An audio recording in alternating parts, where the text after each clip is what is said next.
जितनी भी माताएं एकादशी का व्रत करती, बहुत ध्यान से सुनना आज की कथा को। शायद जिंदगी में मिली ना मिली, पर ये कथा का रिश्ता तो बहुत ध्यान से सुनना, ध्यान से। स्कंद पुराण यहाँ तक कहती है कि इस कथा के चरित्र को जो श्रवण कर लेता है उसको 26 एकादशी करना भी नहीं पड़ती। इस एकादशी की केवल ये कथा सुनकर ही वो तर जाता है। बहुत ध्यान से सुनना इसको, कथा तो बड़े भाव से सुन लो इसको, बड़े प्रेम से। सबसे पहला नियम एकादशी व्रत का, सबसे पहला नियम है कि आप जिस दिन व्रत करो उसके एक दिन पहले भक्ति का संचार इस हृदय में कर लो। भक्ति का संचार इस हृदय में कर लीजिए। जिस दिन आप व्रत करो, जैसे एकादशी का व्रत कर रहे हो तो दशमी के दिन शाम का समय जब आवे, रात्रि जब होने लगे, शाम का समय आवे और रात्रि का आप जब भोजन ग्रहण करो तो उस भोजन में कोई ऐसा पदार्थ ग्रहण मत करिए जिस पदार्थ के कारण आपकी एकादशी बिगड़ जाए।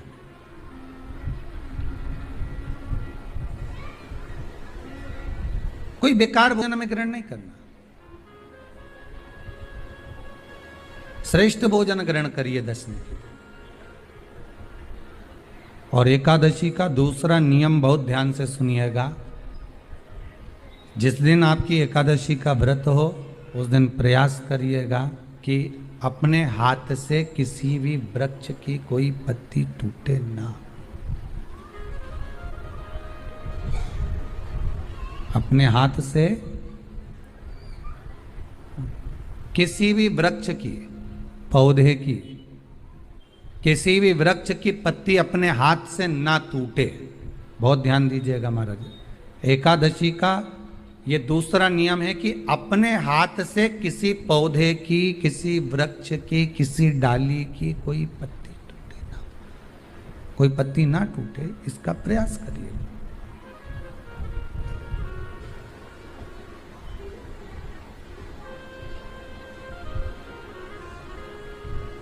कितना सुंदर व्याख्यान कहा है, कितना सुंदर वर्णन है महाराज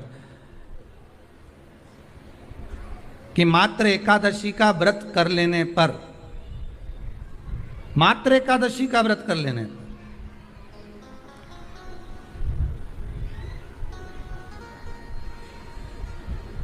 जो पूर्व में किया गया हमारा पाप कर्म है, हमने किसी जीव की हत्या करी है, हमने किसी को कष्ट प्रदान करा है, हमने किसी को अपशब्द कहा है, हमने किसी को ताने दिए, हमने किसी को आड़ा टेढ़ा कहा है, हमने किसी को गालियां दे दी है, मात्र एकादशी का व्रत ही कर लेने पर ये सारे जो दोष हैं वो समाप्त हो जाते हैं।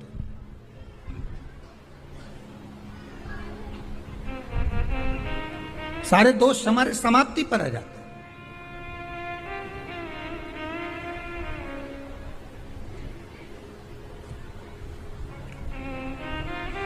अब एक विचार करिएगा थोड़ा सा अपने मन में, अपने चित्त में, अपनी वृत्ति में एक बात उतारिएगा। एक अपने मन में एक बात को उतार कर रखिएगा कि आप अपने पाप को, अपने पाप कर्म को जिस दिन क्षीण करने वाले हो, समाप्त करने वाले हो, अपने पाप को आप जिस दिन समाप्ति पर लेकर जा रहे हो, तो उसके एक दिन पहले आपको प्रसन्नता होना चाहिए कि नहीं होना चाहिए कि कल मेरा पाप कटने वाला है, कल मेरा पाप समाप्त होने वाला है।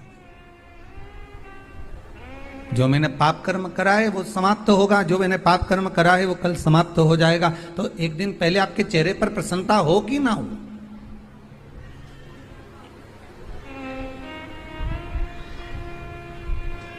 और चेहरे पर वो प्रसन्नता आपके आना चाहिए कि कल मेरा एकादशी का व्रत है, आज दशमी है, कल एकादशी का व्रत है, तो कल मेरी जब एकादशी का व्रत रहेगा तो मेरा ना जाने कितना कितना पाप, कितना असत्य, कितना झूठ, कितना प्रपंच वो समाप्त हो जाएगा। इसमें मुझे प्रसन्नता हो, इसमें मुझे आनंदता हो।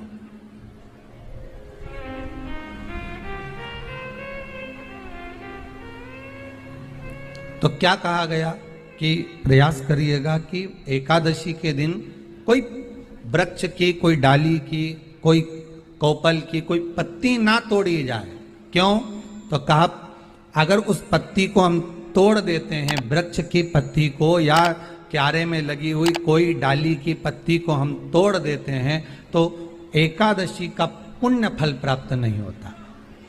एकादशी का कोई फल हमारे खाते में नहीं जाता, पुण्य फल प्राप्त। अब फिर भले तुम चाहे तुमने मोरधन खाया हो, चाहे तुमने फिर चिप्स खाई हो, चाहे तुमने फिर व्रत का कितना ही सामान खा गए हो और तुमने सोचा कि आज मेरी एकादशी है, तो फिर उसका कोई फल प्राप्त नहीं है, उसका कोई सुख प्राप्त नहीं है।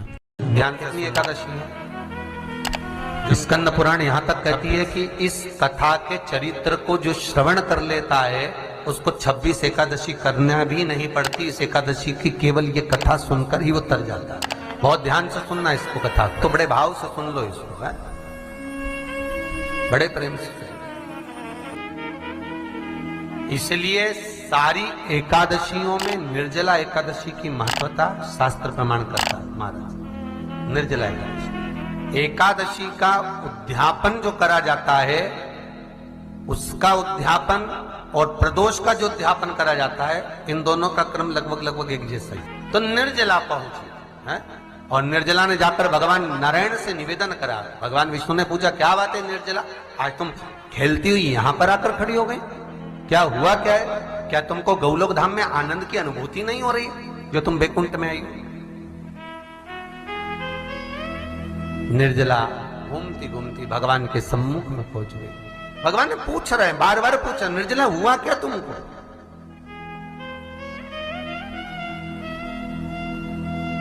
ए निर्जला, ए एकादशी, हुआ क्या है तुमको? क्या कारण है तुम्हारे यहां आने का, बैकुंठ पहुंचने का? बहुत ध्यान देना महाराज। शास्त्र कहता है सोमवार, मंगलवार, बुधवार, गुरुवार, शुक्रवार, शनिवार, ये देवता वो देवता सबके व्रत कर लो, सारे व्रत कर लो, पर ये व्रत आपको परमात्मा के धाम तक लेकर नहीं जा सकते, क्योंकि इनका जो पुण्य है वो मृत्यु लोक में आप थोड़ा सा भी व्रत करते हैं तो पुण्य समाप्त हो जाता है। पर हिंदू धर्म के 3 व्रत ऐसे बता दिए जिन व्रतों का पुण्य समाप्त नहीं हुआ।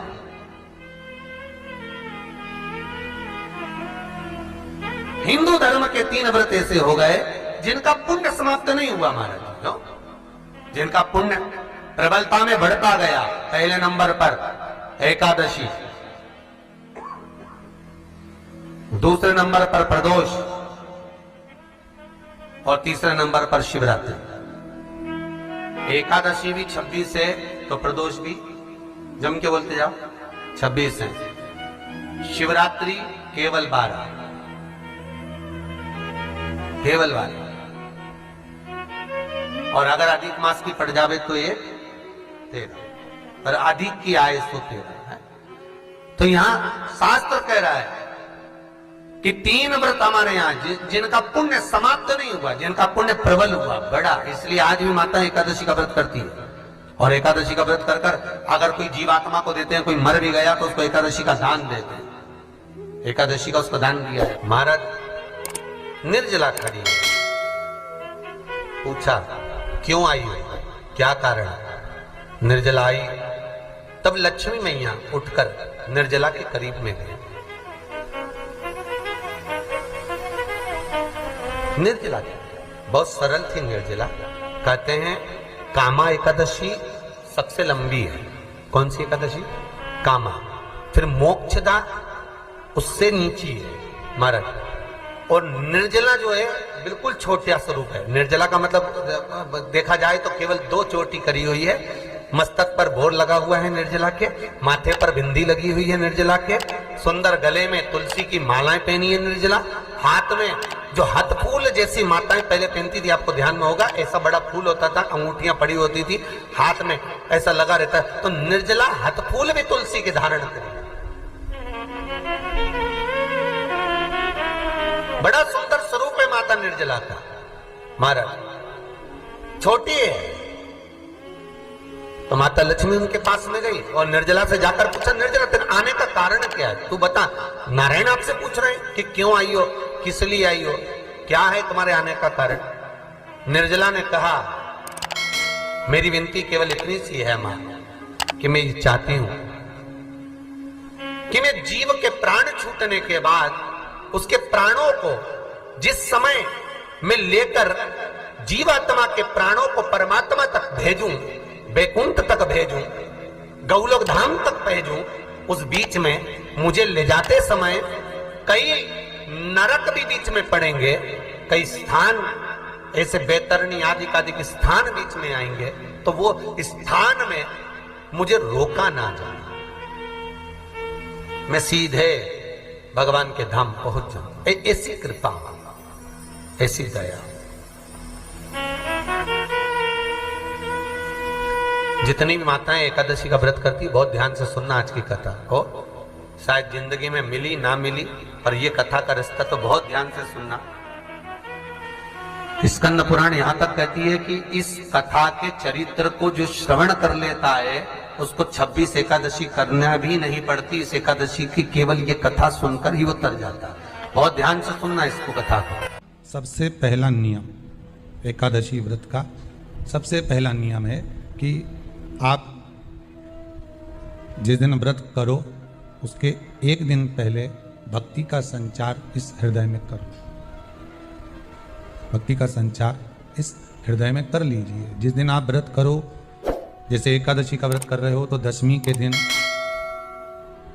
शाम का समय जब आवे, रात्रि जब होने लगे, शाम का समय आवे और रात्रि का आप जब भोजन ग्रहण करो तो उस भोजन में कोई ऐसा पदार्थ ग्रहण मत करिए जिस पदार्थ के कारण आपकी एकादशी बिगड़ जाए।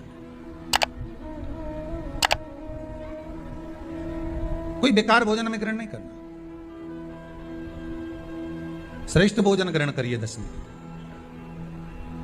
और एकादशी का दूसरा नियम बहुत ध्यान से सुनिएगा, जिस दिन आपकी एकादशी का व्रत हो उस दिन प्रयास करिएगा कि अपने हाथ से किसी भी वृक्ष की कोई पत्ती टूटे ना। अपने हाथ से किसी भी वृक्ष की, पौधे की, किसी भी वृक्ष की पत्ती अपने हाथ से ना टूटे। बहुत ध्यान दीजिएगा महाराज। एकादशी का ये दूसरा नियम है कि अपने हाथ से किसी पौधे की, किसी वृक्ष की, किसी डाली की कोई पत्ती टूटे ना, कोई पत्ती ना टूटे, इसका प्रयास करिए।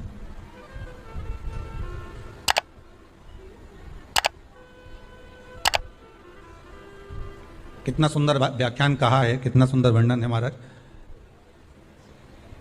कि मात्र एकादशी का व्रत कर लेने पर, मात्र एकादशी का व्रत कर लेने पर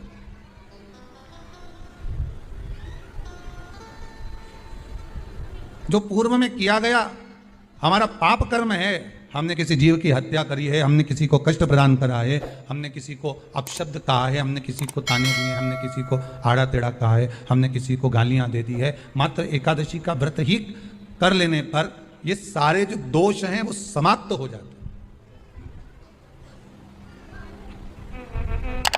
सारे दोष हमारे समाप्ति पर आ जाते हैं।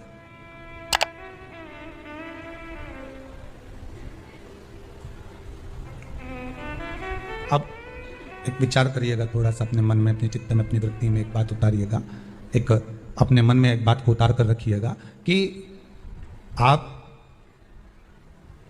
अपने पाप को, अपने पाप कर्म को जिस दिन क्षीण करने वाले हो, समाप्त करने वाले हो, अपने पाप को आप जिस दिन समाप्ति पर लेकर जा रहे हो, तो उसके एक दिन पहले आपको प्रसन्नता होना चाहिए कि नहीं होना चाहिए कि कल मेरा पाप कटने वाला है, कल मेरा पाप समाप्त होने वाला है।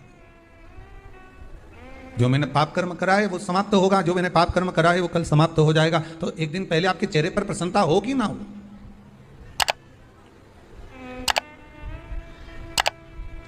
और चेहरे पर वो प्रसन्नता आपके आना चाहिए कि कल मेरा एकादशी का व्रत है, आज दशमी है, कल एकादशी का व्रत है, तो कल मेरी जब एकादशी का व्रत रहेगा तो मेरा ना जाने कितना कितना पाप, कितना असत्य, कितना कितना झूठ, कितना कितना प्रपंच वो समाप्त हो जाएगा। इसमें मुझे प्रसन्नता हो, इसमें मुझे आनंद था।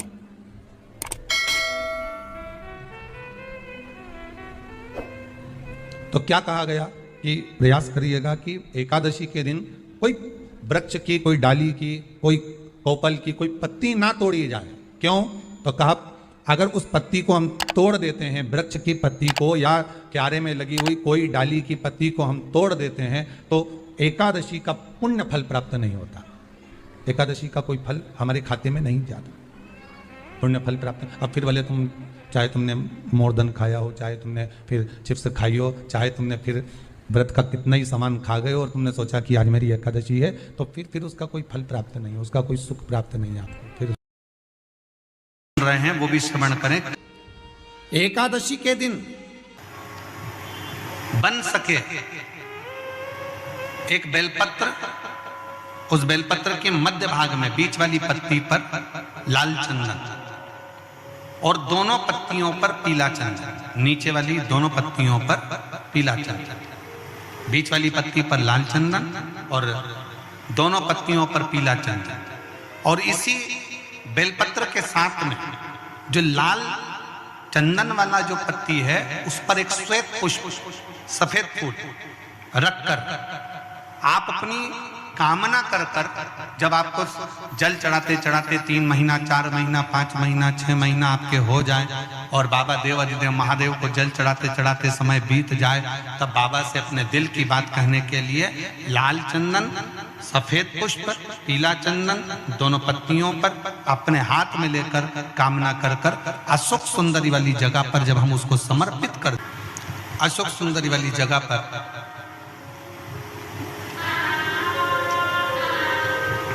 ये शिवलिंग जलाधारी और उसके सामने का जो भाग है उसके मध्य भाग में अशोक सुंदरी का स्थान है। बस इसी स्थान पर बेलपत्र और श्वेत पुष्प, बीच वाली पत्ती पर लाल चंदन, आसपास की पत्तियों पर पीला चंदन और वो शिवलिंग की सम्मुख में जो अशोक सुंदरी का स्थान है वहां समर्पित कर। उस स्थान ये रोज नहीं करना, फिर ध्यान देना, कभी कभी 4-6 महीने निकल जाएं, 8 महीने निकल जाएं, 3 महीने निकल जाएं, 5 महीने निकल जाएं, उस स्थान, और ये हमने एक बार नहीं बताया, इसको पहले भी वर्णन कर सकते। एकादशी के दिन गंगा के जल में मात्र 7 बेलपत्री डालकर जो नंदीश्वर भगवान अर्थात जो शंकर जी के शिवलिंग के सामने नंदी होता है, उस नंदी के चरण पर गंगा का जल चढ़ाकर बेलपत्री शिव पर समर्पित कर देता है, उसके घर में रुपया रुकना चालू हो जाता है। फिर वो गलत जगह पर नहीं जाता, गलत स्थान पर वो धन जाएगा ही नहीं। बेटा अगर व्यसन में पड़ा हुआ है, मदिरापान में पड़ा हुआ है, मांसाहार में, जुए आदि में जा रहा है, तुम्हें लग रहा है कि मेरा बेटा गलत मार्ग पर जा रहा है, ये मित्र दोस्ती गलत हो रही है, वो सही जगह पर आ जाए तो हो रही है। 30,000 रुपये महीना, 40,000 रुपये महीना कमा कर लेकर भी आ रहा है, कमाई तो आपकी हो रही है। 30-40 हज़ार रुपये महीना आप कमा रहे हो, 50,000 रुपये महीना, 1 लाख, 2 लाख, 4 लाख रुपये आप कमा भी रहे हो, पर आया और चला गया, उसका क्या करोगे?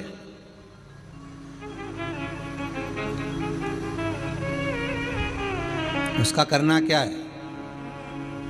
बहुत सुंदर संवाद है, ध्यान दीजिएगा।